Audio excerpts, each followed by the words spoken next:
So, kaya ako napapawaw mga kapiksi kasi sobrang ganda ng energy nyo pagdating sa kaperahan. This is the energy of good luck, good fortune, swerte. And this is financial gains. Mga kapiksi, no? So, for some of you, talagang suswertehin kayo sa kaperahan, guys. Hindi ko alam kung ibangga nyo na lang din dun sa monthly reading nyo, no? Kasi na-publish na natin yung monthly reading nyo for June. So, nakalimutan ko na kung ano yung reading doon. Pero, if sinuswerte kayo sa pera, ibig sabihin talagang suswertehin kayo, guys, sa kaperahan, mga kapiksi.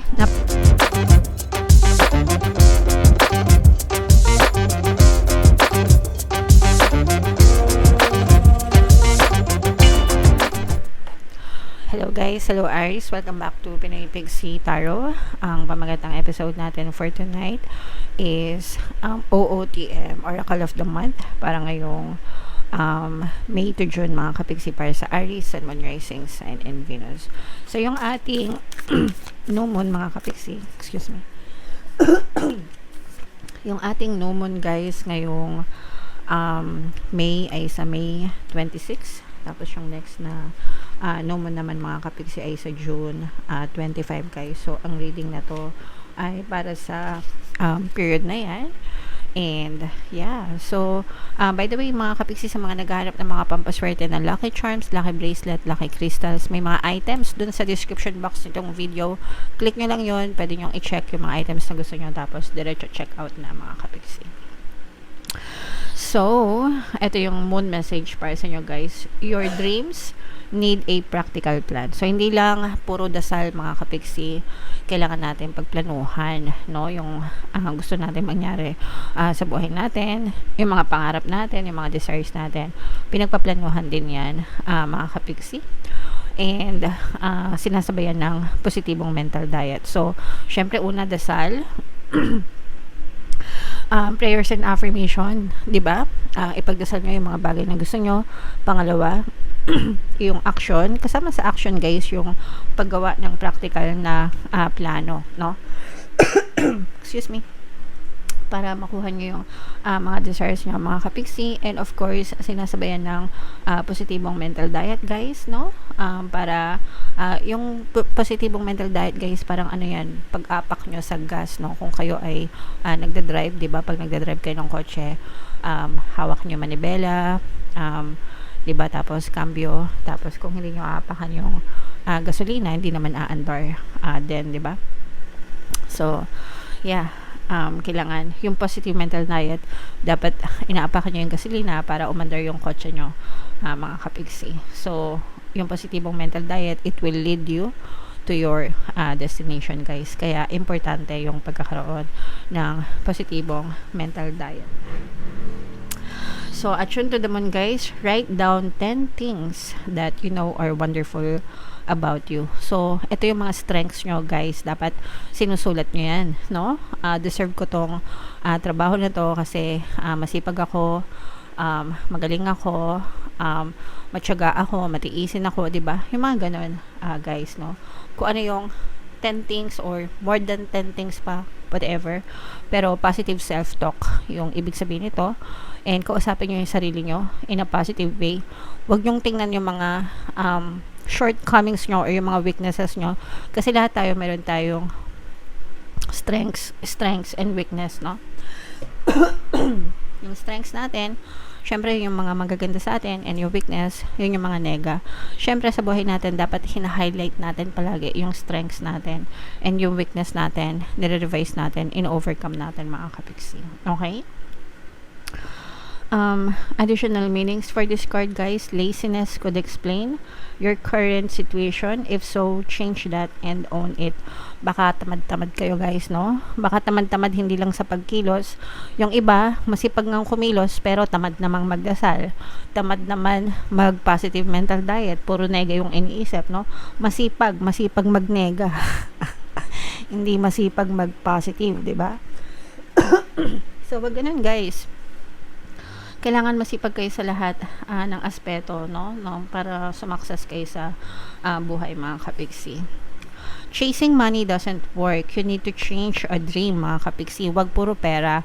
Dapat we are chasing after our dreams. Kapag chinase natin yung dreams natin, yung mga pangarap natin, money will follow. Money and love will follow. Okay? Jealousy or envy create negative energy and attract negativities. Huwag kayong ma-insecure, guys. Huwag kayong magselos, huwag kayong mainggit, no? Sa ibang tao. Kasi those are negative energies, mga kapiksi. And masisira kayo dyan, guys, no? Kapag ka negative yung energy nyo, it will attract negative situation. And masisira lang kayo. That's why yung mga tao na nanghihila ng tao ng ibang tao pababa, 'di ba? Yung tinatawag na crab mentality. They are full of toxicities, mga kapiksi. And ang ginagawa nila, hinihila nila yung ibang tao pababa. They speak negatively about other people, and ang effect niyan sa kanila bumabalik yung negativities, 'di ba? So don't speak ill about other people, guys. Okay? And for some of you, exercise din. More exercise is called for. If naka-resonate lang. Okay? So, yan yung mga moon message for you, Aries. Tingnan natin yung ganap sa inyo ngayong new moon season. Shuffle natin to, guys. Habang sinashuffle ko to, panoorin nyo muna yung video natin regarding sa ating paano mag-manifest ng abundance video course. Kapiksi, sawa ka na ba sa mga struggles at hirap sa buhay mo? Masipag ka ba at masikap sa buhay ngunit hindi ka pa rin umaasenso? Ilang beses ka na bang nag-attempt mag-negosyo at mag-invest pero palagi ka pa rin nalulugi? Sa pagkakataon na ito ay maaaring may subconscious beliefs ka na nagiging balakid sa iyong pag-unlad at pagyaman. Introducing, paano mag-manifest ng abundance video course. Dito ay matututunan mong ma-overcome ang mga balakid mo para tuluyan ka ng umunlad, umasenso, sumagana, maging matagumpay, successful at maswerte sa iyong kabuhayan, pera, trabaho, negosyo, salapi at kaperahan ng bonggang-bongga. Dali, mag-send na ng email sa pinoypixie@gmail.com at simulan na ang iyong pagyaman ngayon. Alright, so sa lahat ng gusto mag-avail ng course, guys, naka-flash sa screen nyo. Una, meron tayong paano mag-manifest ng abundance video course. Meron din tayong paano mawala ang third party at magkaroon ng harmonious na relationship. And meron din tayong paano pabalikin si ex, reverse breakup. So sa mga interesado, guys, mag-send lang kayo ng email sa pinoypixie@gmail.com. So Aries, guys, kayo ay represent ng King of Wands. Ito yung ating moon energy, mga kapiksi. Latang natin yung spread nyo. Wow! Wow! Grabe. Pag narinig nyo ng wow, mga kapiksi, ibig sabihin, napakaganda ng reading nyo. And by the way, guys, sa mga naghahanap ng mga pampaswerte na lucky charms, lucky bracelet, guys, lucky crystals, wow! May mga items tayo sa description box nitong video. I-click nyo lang, mga kapiksi, and pwede nyo na siyang i-check out, guys. Okay? So, kaya ako napapawaw, mga kapiksi, kasi sobrang ganda ng energy nyo pagdating sa kaperahan. This is the energy of good luck, good fortune, swerte. And this is financial gains, mga kapiksi, no? So, for some of you, talagang suswertehin kayo sa kaperahan, guys. Hindi ko alam kung ibangga nyo na lang din dun sa monthly reading nyo, no? Kasi na-publish na natin yung monthly reading nyo for June. So, nakalimutan ko na kung ano yung reading doon, pero if sinuswerte kayo sa pera, ibig sabihin talagang suswertehin kayo, guys, sa kaperahan, mga kapiksi. Napakagaan ng pasok ng money sa inyo, mga kapiksi. So excuse me, suswertehin talaga kayo, and maaaring madagdagan pa yung mga kinikita nyo. Maaari kayong magkaroon ng additional source of income, or magaan lang talaga yung pasok ng pera sa inyo, mga kapiksi. So, parang ma-experience nyo to, guys, palagi lang kayong mag-affirm, no? Money, money, come to me. Palagi akong may pera. Palagi akong nagkakapera. I'm the king of abundance. I'm the queen of abundance. Yan yung mga money affirmations na favorite kong sinasabi, mga kapiksi, every single day.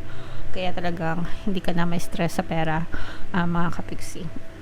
For some of you, guys, maaari kayo magkaroon ng extra income. Ayan, oh, guys, tingnan nyo naman, mga kapiksi, no? Sinasalo niya, nakikita niyo ba yung image ng card? So, ito yung damit niya, ito yung palda niya, diba? Literal na sinasalo niya yung mga blessings na bumabagsak mula sa langit, guys, no? So, ganyan kayo kaswerte sa pera guys ngayong new moon season, no? These are again financial gains swerte, and talagang magiging successful kayo pagdating sa kaperahan guys. Ibig sabihin nito, magaan yung daloy ng blessings ng kaperahan sa inyo, no? For some of you, these are the results of your hard work. Tag-ani season mga kapiksi, talagang magbubunga ng maganda at marami. Yung iba sa inyo guys, literal, no, na maaring mag-ani, no? Syempre pagka may mga ani sa mga agriculture, di ba? Pag may mga ani, ang kapalit niyan, syempre pera, may aanihin, may ibebenta, may pera. So, parang walang tapon guys, no? Parang lahat talaga maganda yung bunga, no? Maganda yung bunga ng pagsisikap nyo, guys. So, grabe, i-mind nyo na yan sa comment section. And yung iba naman, mga kapiksi, ito yung sinasabi natin na you need a practical plan. Your dreams need a practical plan, mga kapiksi. Okay? So, planuhin mabuti yung mga ambisyon nyo sa buhay, yung mga gusto nyong makamit, mga kapiksi. And for some of you naman, guys, ito'y pagbangon, no? Recovery, mga kapiksi. Kaya itong mga swerte na to, pumapasok sa inyo para makabangon kayo, lalo na kung galing kayo sa mga problema, sa mga pagsubok, sa mga challenges guys. Unti-unti kayo makakabangon.